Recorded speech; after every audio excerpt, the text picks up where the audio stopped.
Hello all, welcome to our YouTube channel.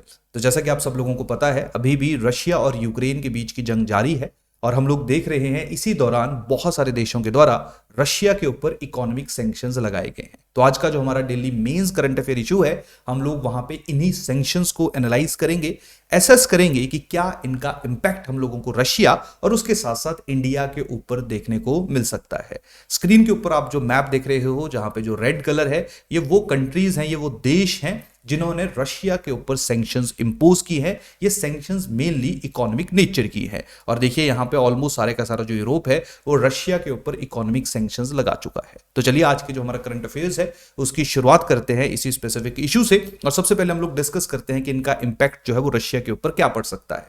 तो सबसे पहली और सबसे इंपॉर्टेंट सैंक्शन की अगर हम बात करेंगे तो जो सेंट्रल बैंक ऑफ रशिया है उसके ऊपर जो इकोनॉमिक सैंक्शन इंपोज की गई है वो रिलेटेड है फॉरेन एक्सचेंज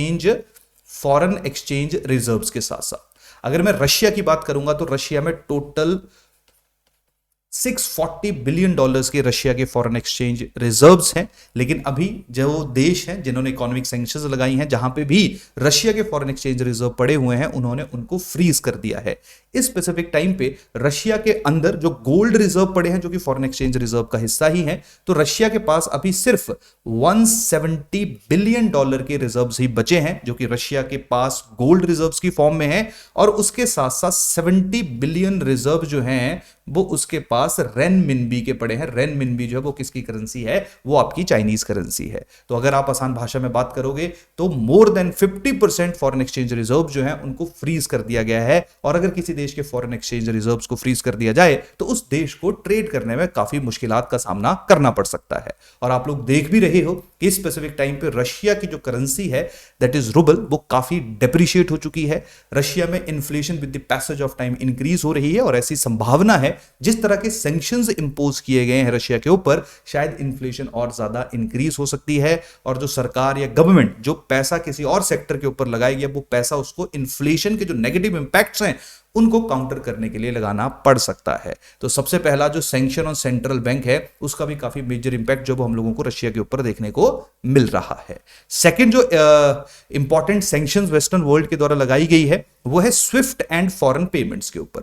स्विफ्ट पहले समझिए है क्या। स्विफ्ट जो है वो बेसिकली एक ऐसा मैसेजिंग मैकेनिज्म है जहां पे एक देश जो है वो दूसरे देश को पेमेंट्स करता है। तो आसान भाषा में जो इंटरनेशनल पेमेंट्स हैं वो स्विफ्ट के जरिए की जाती हैं। तो रशिया जो है उसके ऊपर जो स्विफ्ट की ट्रांजैक्शन है उसका बैन लगा दिया गया है। अब रशिया ने अगर दूसरे देश के साथ ट्रेड करना है, जैसे फॉर एग्जांपल अगर इंडिया के साथ भी ट्रेड करना है, तो वो स्विफ्ट की फैसिलिटीज को यूज नहीं कर पाएगा। स्विफ्ट ज्यादा जल्दी ट्रांजैक्शन जो है या पेमेंट जो है उनकी सेटलमेंट करता है। ऐसा नहीं है कि स्विफ्ट के अलावा कोई और सेटलमेंट मैकेनिज्म नहीं है, मैकेनिज्म है, लेकिन चांसेस है कि उससे पेमेंट जो है वो डिले हो सकती है। तो रशिया के ऊपर ये बैन भी लग गया है। तो कहीं ना कहीं रशिया और जो उसके देश हैं जो उसके साथ ट्रेड कर रहे हैं, इंपोर्ट कर रहे हैं, एक्सपोर्ट कर रहे हैं, वहां पे पेमेंट सेटलमेंट डिस्प्यूट्स जो हैं वो हम लोगों को देखने को मिल सकते हैं। सिमिलरली अगर मैं फॉरेन पेमेंट्स की बात करूंगा तो बहुत सारे ऐसे यूनाइटेड स्टेट की स्पेसिफिकली मैं बात करूंगा तो यूएसए के बहुत सारे ऐसे इन्वेस्टर्स थे जो रशिया में इन्वेस्ट किया करते थे। या जब रशिया की गवर्नमेंट को पैसों की जरूरत होती थी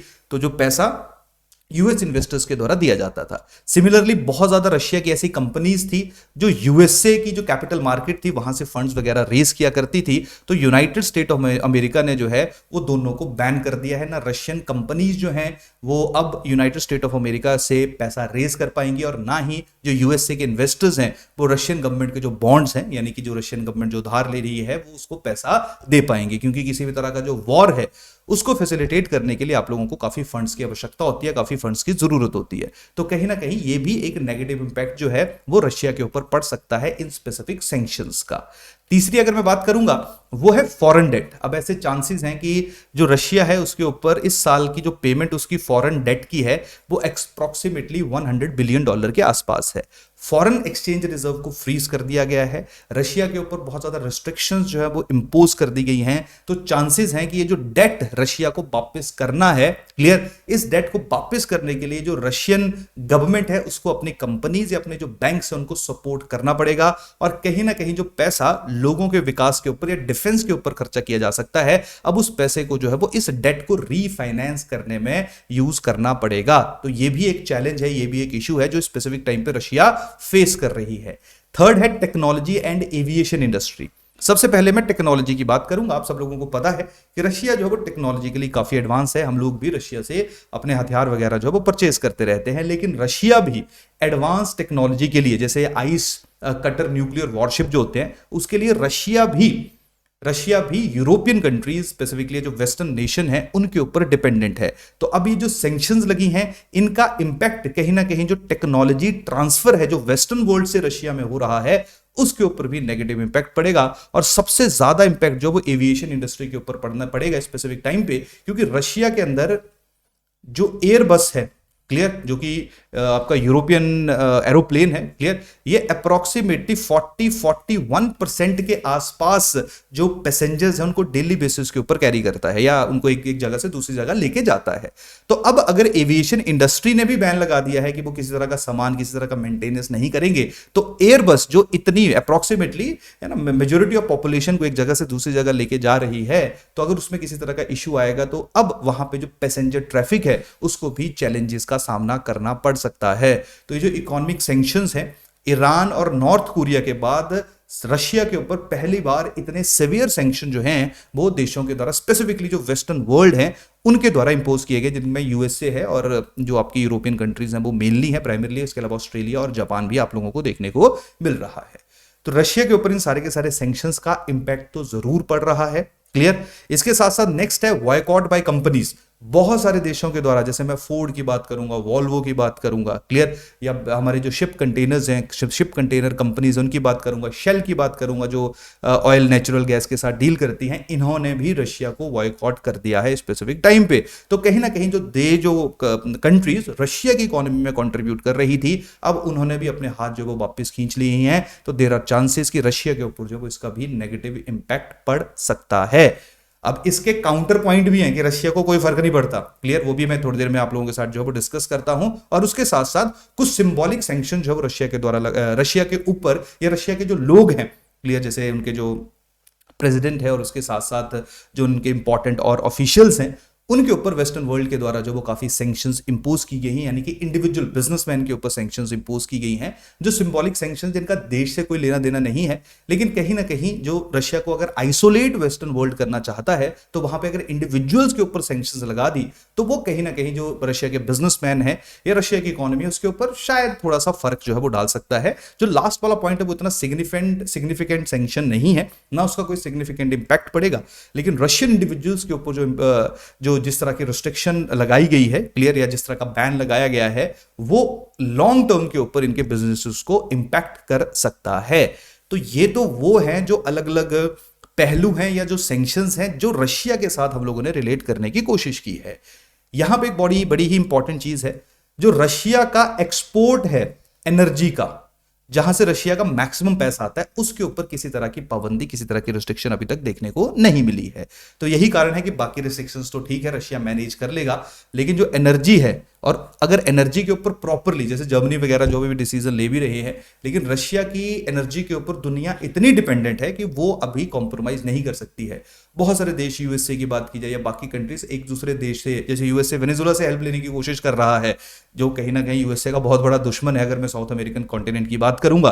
तो अब देश जो हैं वो कोशिश कर रहे हैं कि रशिया का ऑल्टरनेट कैसे ढूंढा जाए, लेकिन रशिया अभी भी मेजर चंक जो है वो एनर्जी का एक्सपोर्ट करता है। तो इसके ऊपर अभी किसी ने ना कोई सैंक्शन लगाया है, ना ही कोई डायरेक्टली बैन लगा है। कुछ देश अब इस प्रोसेस में है जहां पे उन्होंने कुछ नेचुरल गैस को रशिया से लेना जो है वो बंद कर दिया है। तो यही कारण है कि रशिया इन सारी की सारी सैंक्शंस को कुछ और समय तक बर्दाश्त कर सकता है, क्योंकि जो एनर्जी के रिसोर्सेज रशिया के पास हैं, और उसके साथ साथ रशिया को काफी देशों का इनडायरेक्ट सपोर्ट भी है। जैसे इंडिया है, तो इंडिया ने इन स्पेसिफिक सैंक्शंस के ऊपर किसी तरह का कोई रिएक्शन नहीं आया। टर्की है, चाइना है, क्लियर, ये वो देश हैं जो कहीं ना कहीं रशिया की इकोनॉमी को सस्टेन करने में मदद कर सकते हैं। तो रशिया के ऊपर शायद इन सैंक्शंस का इंपैक्ट जरूर हो सकता है अगर ये और लंबे टाइम तक खींचे, या और जो वॉर जो अभी भी चल रहा है ये खत्म ना हो। लेकिन अभी रशिया जो है वो शायद अपने आप को इन सैंक्शन से सस्टेन कर सकता है। बहुत ज्यादा नेगेटिव इंपैक्ट हम लोगों को देखने को नहीं मिलेगा।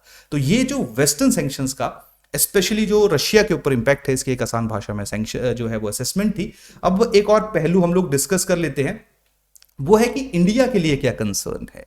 अब आप लोग देख रहे होंगे कि इंडिया में जो है, या जो इंडिया है उसके ऊपर काफ़ी प्रेशर आ रहा है वेस्टर्न वर्ल्ड के द्वारा, स्पेसिफिकली यूएसए के द्वारा, कि वो रशिया को सपोर्ट ना करे। इंडिया ने जो यूनाइटेड नेशन में वोटिंग हो रही है वहाँ पे वो इंडिया कॉन्टिन्यूसली एब्सटेन कर रहा है, यानी कि वो रशिया को डायरेक्टली तो सपोर्ट नहीं कर रहा है, लेकिन रशिया का जो एक्शंस है उनको कंडेम भी नहीं कर रहा है। अभी तक हमारी जो सरकार है, हमारी गवर्नमेंट है, उसने किसी भी तरीके से रशिया के एक्शंस को कंडेम नहीं किया है, अपोज नहीं किया है।